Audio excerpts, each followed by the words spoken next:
Hello everyone. स्वागत है आप सभी का एक बार फिर से आपके अपने प्यारे YouTube channel nursing job update पर।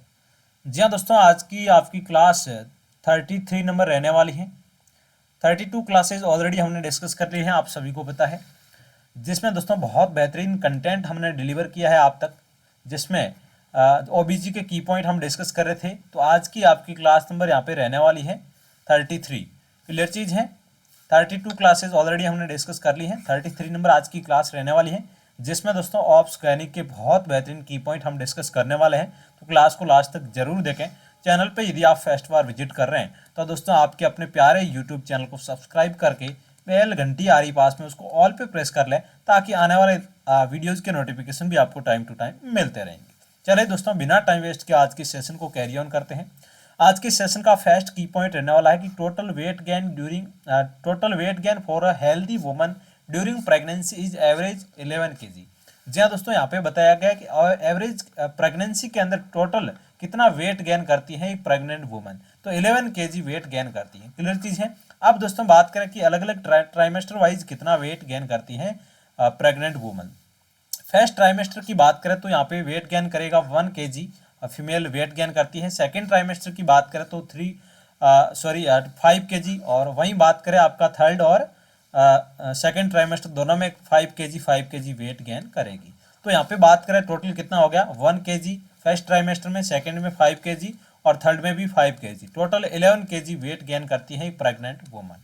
क्लियर चीज है। ये आपको क्वेश्चन पूछा जा सकता है, अलग अलग ट्राइमेस्टर वाइज आपको ध्यान में होना बहुत ही जरूरी यहाँ पे रहने वाला है। क्लियर चीज है। चलिए, ideal weight gain should depend on pre pregnancy body mass index level if BMI 20 to 26 is 11 to 16 KG. यदि बीएमआई 29 से ज़्यादा है तो weight gain not more than 7 KG.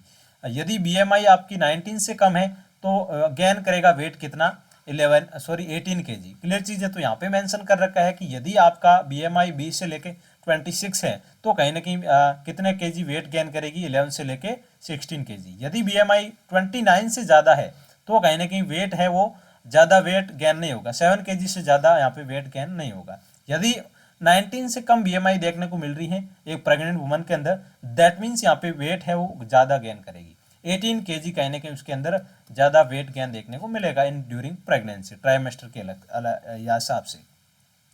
Next one दोस्तों आपका की पॉइंट रहने वाला है कि reproductive weight gain. Reproductive age के अंदर आप सभी को पता है कि 11 केजी वेट गेन करती हैं, जिसमें दोस्तों फीटस का वेट तो हो गया आपका 3.3 केजी ऑन एन एवरेज, और वहीं प्लेसेंटा की बात करें तो 0.6 केजी। दैट मीन्स यहाँ पे 500 प्लेसेंटा का नॉर्मल वेट रहता है, आप सभी को पता है 500 ग्राम। और वहीं फीटस का वेट की बात करें तो यहाँ पे 2.9 केजी कहीं ना कहीं नॉर्मल एक हेल्दी टर्म बेबी का वेट आपको देखने को मिलता है।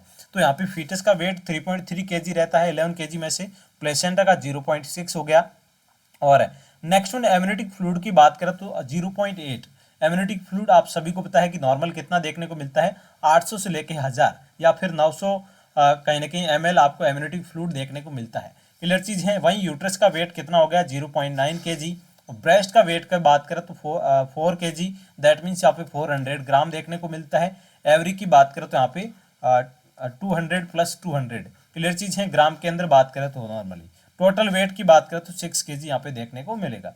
उसके बाद में दोस्तों बात करें नेट मैटरनल वेट कितना आपको देखने को मिलेगा, increase in the blood volume 1.3 KG होगा इसमें। और यदि बात करें एक्स्ट्रा सेल्यूलर फ्लूइड की तो 1.2 केजी। और वहीं बात करें एक्यूमुलेशन ऑफ द फैट और प्रोटीन 3.5 केजी हो गया। और वहीं दोस्तों नेक्स्ट वन बात करें कि periodic and regular weight checking is important to detect abnormalities. कोई भी क्रोमोसोमल एबनॉर्मलिटी है उसको आपको चेक करने के लिए कहीं ना कहीं रेगुलरली पीरियोडिक कहीं ना कहीं आपको चेकिंग करना बहुत ही जरूरी यहाँ पे रहने वाला है। क्लियर चीज है। चलिए, rapid weight gain more than 0.5 KG a week, more than 2 KG month may be the early sign. यह दोस्तों अर्ली साइन है किसका, प्री एक्लेम्सिया का। यदि वेट रैपिड गेन हो रहा है, वहीं बात करें वीक के अंदर तो वीक के अंदर 500 कहीं ना कहीं ग्राम वेट गेन हो रहा है, इससे ज़्यादा हो रहा है। और वहीं मंथ के अंदर बात करें तो 2000 ग्राम कहीं ना कहीं वेट गेन हो रहा है, 2 केजी वेट गेन हो रहा है। दैट मीन्स वहाँ पे प्री एक्लेम्सिया की कंडीशन हो सकती है। क्लियर चीज है। ये आपको कहीं ना कहीं नोट करने रखना है। नेक्स्ट वन आपका रहने वाला है कि फॉलोइंग वेट सजेस्टेड IUGR और IUD इंट्रायूटेराइन डेथ कहीं ना कहीं फीटस के अंदर देखने को मिल सकती है। क्लियर चीज है। चलिए नेक्स्ट वन की पॉइंट आपका रहने वाला है कि ideally weight can is depend on the pre pregnancy body mass index. जी हाँ दोस्तों, आइडियली वेट गेन की बात करें प्री प्रेगनेंसी तो BMI के ऊपर डिपेंड यहाँ पे रहने वाला है। क्लियर चीज है, BMI के हिसाब से आपका वेट रहने वाला है। अब दोस्तों और बेहतर की पॉइंट है वो हम डिस्कस कर लेते हैं। वन लाइनर्स की पॉइंट रहने वाले हैं। Germ cell are the derived from epiblast answer रहने वाला है। इसमें दो ऑप्शन रहने वाला है। यदि फर्स्ट आपको आंसर कहने कहीं सिलेक्ट करना है तो एपीब्लास्ट रहेगा। सेकंड आपका रहने वाला है यहाँ पे एक्टोडर्म। क्लियर चीज है, ये सेकंड आंसर है जर्म सेल का यदि आपको पूछा जाता है तो। क्लियर चीज है। चलिए नेक्स्ट वन आपका की पॉइंट यहाँ पे रहने वाला है कि best method of sex determination. Sex determination के लिए बेस्ट मेथड कौन सा आपका रहने वाला है? कैरियोटाइपिंग दोस्तों बेस्ट मेथड इसका रहने वाला है किसके? सेक्स को डिटरमाइन करने के लिए कैरियोटाइपिंग। तो ये भी आपको ध्यान रखना बहुत ही जरूरी यहाँ पे रहने वाला है। नेक्स्ट वन की पॉइंट रहने वाला है कि number of sperm formed by one primary spermatocytes. कितने स्पर्म की फॉर्म बनाती हैं प्राइमरी स्पर्मोसाइट की यहाँ पे बताया गया है तो 4 यहाँ पे रहने वाला है। नेक्स्ट वन बात करें तो number of primary spermatocytes formed one spermatogonia is the 16। Clear चीज है, 16 बनाएगा। वहीं दोस्तों बात करें तो यदि पूछा जाए कि ion responsible for the sperm motility of sperm.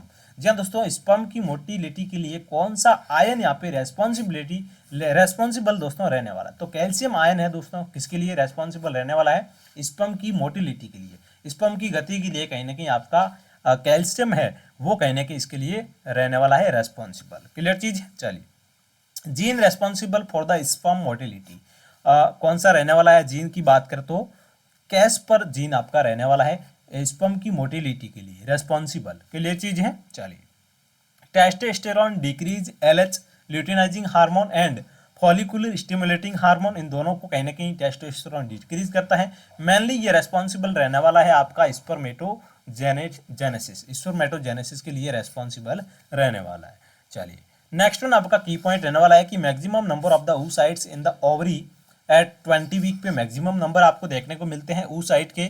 कितने देखने को मिलते हैं? गेस्टेशन में बात करें तो आपका 6.7 मिलियन अप्रोक्सीमेटली देखने को मिलते हैं। क्लियर चीज है। चलिए नेक्स्ट वन दोस्तों बात करें यहाँ पे बहुत बेहतर आज का ये सेशन रहने वाला है। ये मेरा आप सभी से वादा है, सेशन को आप पूरा जरूर अटेंड करें।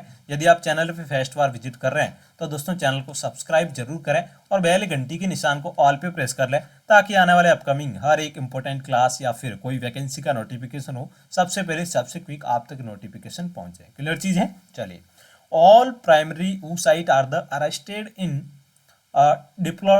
डिप्लोटेंस स्टेज ऑफ द प्रोफेज। जी हाँ दोस्तों, प्रोफेज की स्टेज आप पे रहने वाली है कौन सी? डिप्लोटेन। क्लियर चीज है। ये स्टेज आपकी प्राइमरी oocyte की arrested in Diplo stage of the prophase के अंदर ये रहने वाली है। सेकेंडरी डिवीजन की बात करें तो अरेस्टेड कौन सी फेज रहने वाली है? मेटाफेज रहने वाली है। फर्स्ट आपकी कौन सी हो गई? प्रोफेज होगी। उसके बाद में दोस्तों बात करें size of the mature ovum की बात करें तो 120 माइक्रोन से लेके 130 माइक्रोन नॉर्मल दोस्तों कहने की ओवम की साइज यहाँ पे रहने वाली मेच्योर ओवम की। क्लियर चीज है। ये काफी बार एग्जाम्स के अंदर पूछा गया है और आने वाले एग्जाम्स के अंदर भी दोस्तों आने देखने को मिल सकता है। साइज बात करें फॉलिकल्स की तो मेच्योर फॉलिकल की साइज रहने वाली है 18 से लेके 20 mm दोस्तों कहीं ना कहीं आपको नॉर्मल साइज देखने को मिलती है एक मेच्योर फॉलिकल की। क्लियर चीज है। Most common site of the implantation posterior surface of the uterine segment आपकी क्या रहने वाली है? साइट रहने वाली है किसकी? इम्प्लांटेशन की। Posterior surface of the uterine segment is the most common site of the implantation and most common site of implantation यदि सेकंड का पूछा गया मोस्ट कॉमन ये हो गया। सेकंड आंसर आपको पूछा जाता है यदि ऑप्शन में वो नहीं है तो आपका आंसर जाने वाला है anterior surface of the upper segment. जो एंटीरियर सरफेस होती है वो कहीं ना कहीं इसका आंसर रहने वाला है सेकंड मोस्ट कॉमन। क्लियर चीज है। चलिए the main stimulus for Leydig cell to produce testosterone is LH। Clear चीज है। चलिए नेक्स्ट वन आपका की पॉइंट रहने वाला है कि first stimulus for the Leydig cell कौन से रहने वाली है? ह्यूमन गोनेडोट्रोफिन जो आपका है कोरियोनिक गोनेडोट्रोफिन हार्मोन वो यहाँ पे रहने वाला है फर्स्ट स्टिमुलेशन लीडिंग सेल का। क्लियर चीज है। चलिए SCG हार्मोन।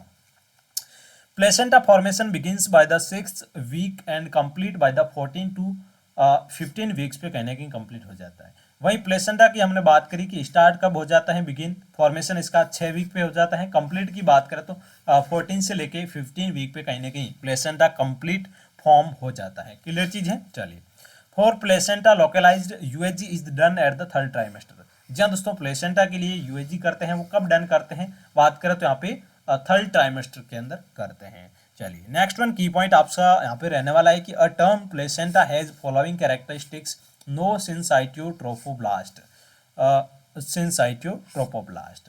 यहाँ पे दोस्तों मेन कहने के टर्म प्लेसेंटा का कैरेक्टरिस्टिक पूछा गया है, जिसमें दोस्तों सिंसाइटियो ट्रोपोब्लास्ट नहीं होती है। वहाँ पे दोस्तों आपका सिंसाइटियो ट्रोफोब्लास्ट देखने को मिलता है। No cytotrophoblast and present of the syncytiotrophoblast. यहाँ पे नो मेंशन कर रखा है, साइटोट्रोपोब्लास्ट आपका नहीं होता है, सिंसाइटोट्रोपोब्लास्ट आपका देखने को मिलता है। स्टॉर्म डिजीज, ये दोस्तों आने वाले सेशन के अंदर हम डिस्कस करेंगे। बहुत बेहतरीन आने वाला सेशन दोस्तों रहने वाला है।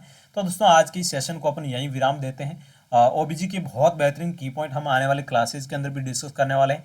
जो लास्ट क्लासेस थी उसमें और बेहतरीन दोस्तों कहीं ना कहीं की पॉइंट हमने डिस्कस की है। जो आज की इस क्लास में हमने जो की पॉइंट डिस्कस की है वो इतने इंपॉर्टेंट नहीं है, बट जो प्रीवियस क्लासेस के अंदर कहीं ना कहीं की पॉइंट डिस्कस की है वो और बेहतरीन आप सभी के लिए इंपॉर्टेंट दोस्तों रहने वाले हैं अपकमिंग एग्जाम्स के लिए। जी हाँ दोस्तों, मिलते हैं नेक्स्ट क्लास के साथ में। तब तक आप सब लोग स्वस्थ रहें, मस्त रहें। यदि नर्सिंग एजुकेशन की पॉइंट बुकलेट आप परचेज करना चाहते हैं तो डिस्क्रिप्शन बॉक्स में आपको व्हाट्सअप नंबर मेंशन करके है, वहाँ पे आप मैसेज करके परचेज कर सकते हैं। Thank you so much. मिलते हैं नेक्स्ट क्लास के साथ में। तब तक आप सब लोग स्वस्थ रहें, मुस्कुराते रहें हमेशा। Thank you so much.